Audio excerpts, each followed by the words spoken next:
warahmatullahi taala wabarakatuh dan salam sejahtera buat semua pengunjung saluran Zaidin Abadi di platform youtube.com.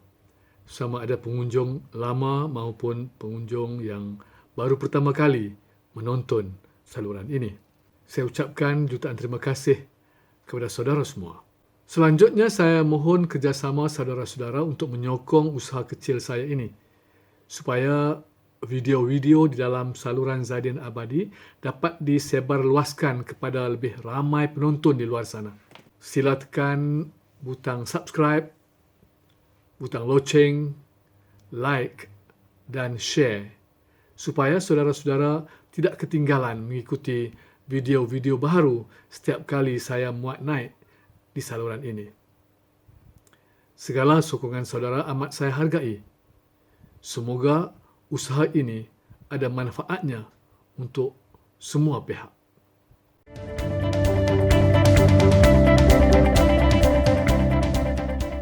Saudara-saudara, pada kali ini saya akan perkenalkan dua buah buku karya seorang ahli asasi, iaitu saudara Puzi Hadi, yang juga merupakan Ketua Satu Asasi bagi sesi 2019-2020. Buku pertama yang akan saya perkenalkan ialah kumpulan puisi Sudoku Puisi, terbitan Institut Terjemahan dan Buku Malaysia ITBM tahun 2016. Kumpulan puisi ini mengandungi 59 buah puisi-puisi pilihan yang dihasilkan dalam tahun 2013 hingga 2015. Ada sesuatu yang menarik tercantum di dalam buku ini, di mana hampir 80% puisi-puisi yang disiarkan bersifat konkret, dipersembahkan dalam struktur yang sama sekali tidak sama dengan bentuk puisi yang lazim. Puzi Hadi telah keluar dari kelaziman, mencipta sesuatu yang mengajak para pembaca mencari makna yang tersirat di sebalik sifat puisinya yang tersurat. Puisi-puisinya yang sebegitu memang teramat unik. Keunikan tersebut bukanlah sesuatu yang sengaja dibuat, tetapi mengandungi falsafah dan makna tersendiri. Puzi Hadi tidak memilih untuk mencatat sesuatu peristiwa itu dengan kata-kata. Sebaliknya, dicatatkan dengan abjad dan angka yang disusun di dalam kerangka yang tersendiri. Contohnya, puisi Sudoku Puisi Misterius MH370 Hilang 2, halaman 35, yang tersiar di dalam laman isastra2u.com bertarikh 16 Mac 2014. Di dalam puisi ini, Puzi Hadi menyusun abjad-abjad dan angka-angka di dalam bentuk sending, memenuhi sebuah kerangka 4 persegi dengan petak-petak kecil berjumlah 26 secara melintang dan 26 secara menegak, yang menjadikan jumlahnya 676 petak kesemuanya. Setiap abjad disusun secara melintang di baris pertama, tetapi tidak bermula dengan abjad A, dan petak pertama itu kosong. Begitu juga petak-petak ke-7, ke-8, ke-9, ke-12, ke-13, dan ke-14 telah dikosongkan. Pada baris kedua pula dimulakan dengan abjad B, dan pada petak-petak yang kosong di baris pertama terus dikosongkan. Begitulah disusun sehingga selesai abjad Z. Setelah itu disusuli pula dengan susunan angka-angka yang dimulai dengan angka 1. Tetapi petak selepas Z dan sebelum angka 1 itu dikosongkan. Bermakna pada petak itu sepatutnya ada angka kosong. Selanjutnya angka-angka berikut disusun secara melintang juga, tetapi tanpa angka 3 dan 7.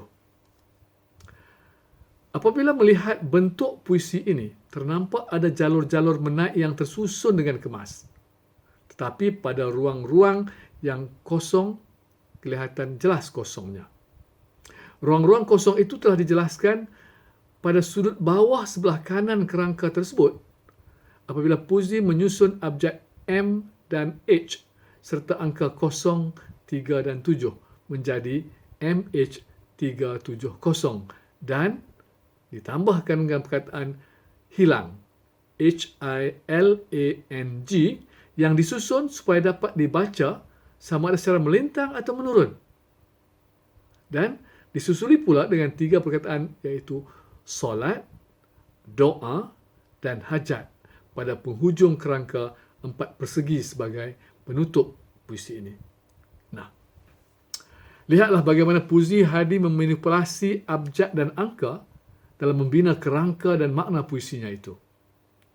Tanpa penelitian yang teliti, di samping memahami peristiwa tragedi kehilangan pesawat MH370 milik Malaysian Airlines yang misteri itu, pembaca tentu sekali menganggap puisi ini hanyalah susunan abjad-abjad dan angka-angka yang sengaja dibuat-buat. Saudara-saudara, perlu memiliki buku ini dan membaca keseluruhan puisi di dalamnya.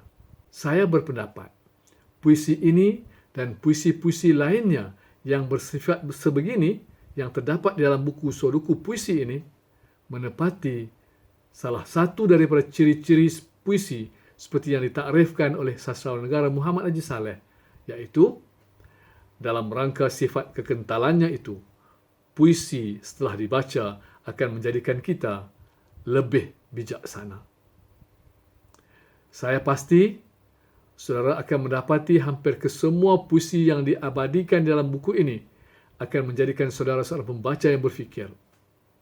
Bukan hanya berfikir secara mendatar, tetapi berfikir secara mendalam dalam mencari makna yang tersirat. Berfikir secara objektif dan kritis itu sebenarnya membina kebijaksanaan.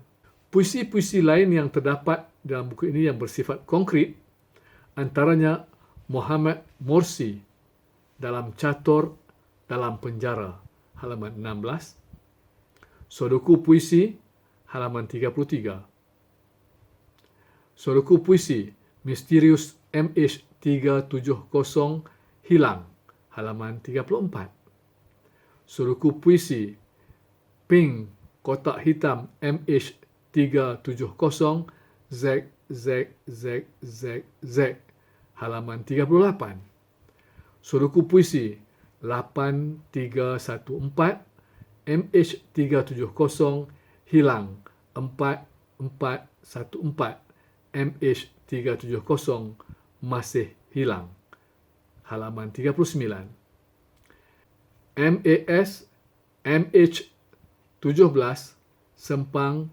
7 Palang 17, tanda pagar Takziah 298 penumpang, halaman 53-54, daripada Merdeka 57 kepada 57 tahun Merdeka, halaman 58 hingga 60, dan beberapa buah puisi lagi. Untuk memiliki buku Soduku Puisi karya Puisi Hadi ini, bolehlah saudara-saudara menghubungi Institut Terjemahan dan Buku Malaysia ITBM. Buku ini berharga RM25 senaskah. Selamat membaca.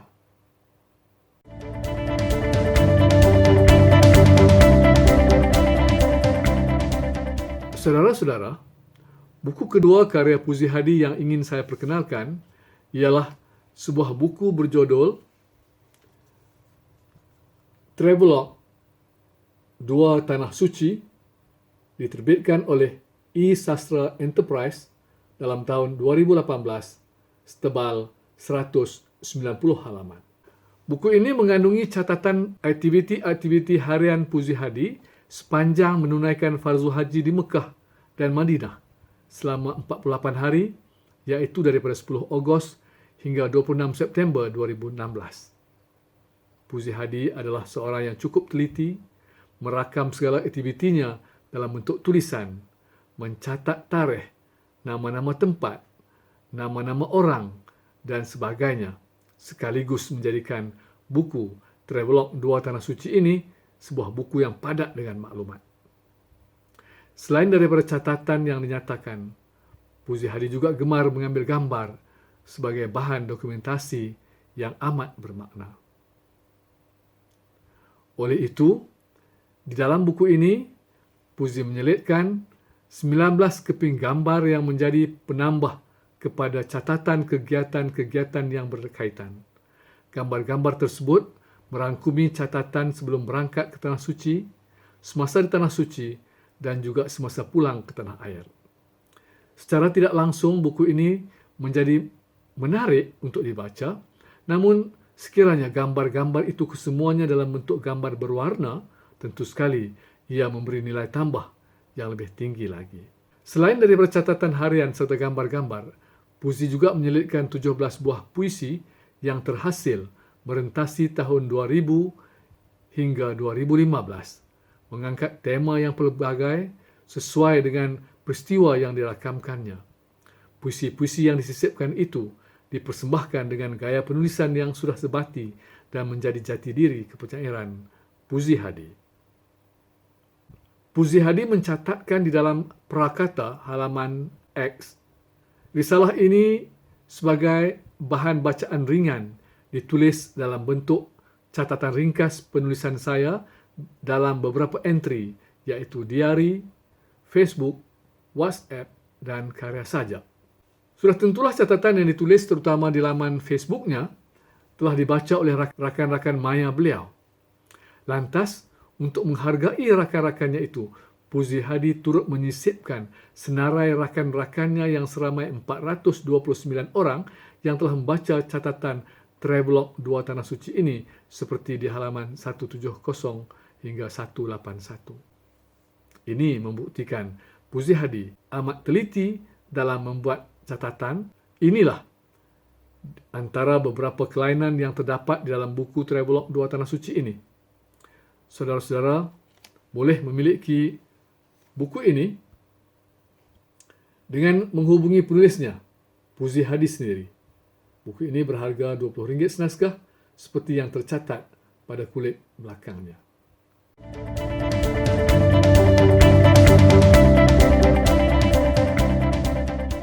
Puzi Hadi adalah nama besar yang sudah terpapar di dalam peta kepenyairan tanah air. Namun, sepintas lalu, biarlah saya perkenalkan untuk manfaat para penonton sekalian. Dilahirkan di Kulim, Kedah pada 9 Mei 1951. Mendapat pendidikan awal di Sekolah Melayu di Kulim dan di Bung Tebal seberang Perai, Pulau Pinang. Seterusnya ke Sekolah Kebangsaan Chaurasta, Pulau Pinang. Pendidikan menengah pula di Sekolah Menengah Abdullah Munshi, Pulau Pinang dan Sekolah Menengah Alam Shah, Ceras, Selangor. Kemudian mengikuti pengajian luar kampus USM, Pulau Pinang sehingga memperolehi ijazah sarjana muda sastra kesusastraan tahun 1998. Berkhidmat dengan Kementerian Kesihatan Malaysia selama 36 tahun di beberapa tempat, iaitu di Pusat TB Negara Kuala Lumpur, Hospital Al-Ostar Kedah, Hospital Tunku Fauziah Kangar Perlis, dan terakhir di Unit Kawalan Amalan Perubatan Swasta di Jawatan Kesihatan Negeri Kedah, bersara wajib pada tahun 2007 dengan jawatan Penolong Pegawai Perubatan. Mencuburi bidang penulisan kreatif, khususnya puisi sejak awal 1970-an. Puisi pertamanya tersiar dalam majalah Dewan Sastra pada tahun 1972. Kemudiannya, lebih kerap puisinya mendapat tempat di dalam majalah-majalah seperti Dewan Budaya, Dewan Tamadun Islam, Jendela Utara, Era, dan Fantasi. Telah menerbitkan beberapa buah buku seperti Bujang 1925, Bak Ombak, Text Publishing 1988, Lokomotif Dewan Bahasa dan Pustaka 1991, eSastra Enterprise 2016, Suruku Puisi ITBM 2016, dan Puisi Siber dari Handphone ke Laman Sesawang dan Facebook eSastra Enterprise 2016. Puzi Hadi juga terlibat sebagai penyelenggara beberapa buah buku terbitan eSastra Enterprise dari tahun 2011 hingga 2015. Mutakhir tahun 2020, Puzi Hadi turut menulis kata pengantar untuk sebuah buku berjudul Siluman Pandemik, Antologi Cerpen dan Puisi COVID-19 yang terbitkan oleh Angkatan Sastrawan Nasional Kedah Asasi. Keaktifan Puzi Hadi di dalam laman maya e-sastra telah melayakkan beliau dianugerahkan gelaran Sastrawan Alam Siber SAS oleh e-sastra pada 5 Disember 2015. Mulai 2019, beliau memandu Angkatan Sastrawan Nasional Kedah Asasi sebagai Ketua Satu.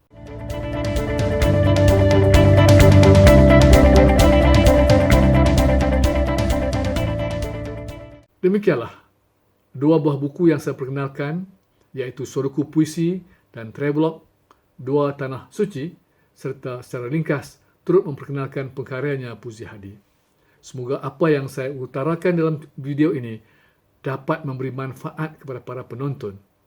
Juga saya berharap percakapan saya ini dapat memberi rangsangan dan motivasi kepada para karyawan untuk terus berkarya, menghasilkan karya-karya bermutu untuk tatapan dan bacaan para pembaca.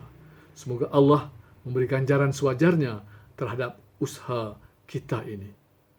Akhir sekali, saya mohon keampunan daripada Allah Subhanahu Wa Taala dan kemaafan daripada saudara-saudara atas sebarang kelemahan persembahan saya pada kali ini. Saya juga memohon maaf daripada penulis Puzi Hadi sekiranya apa yang saya sampaikan ini tidak memuaskan hati. Ini hanyalah usaha kecil saya untuk memperkenalkan buku dan penulis Angkatan Sastrawan Nasional Kedah atau Asasi. Sehingga bertemu lagi dalam siri-siri selanjutnya, saya sudahi dengan wabillahi taufiq wal hidayah. Wassalamualaikum warahmatullahi taala wabarakatuh.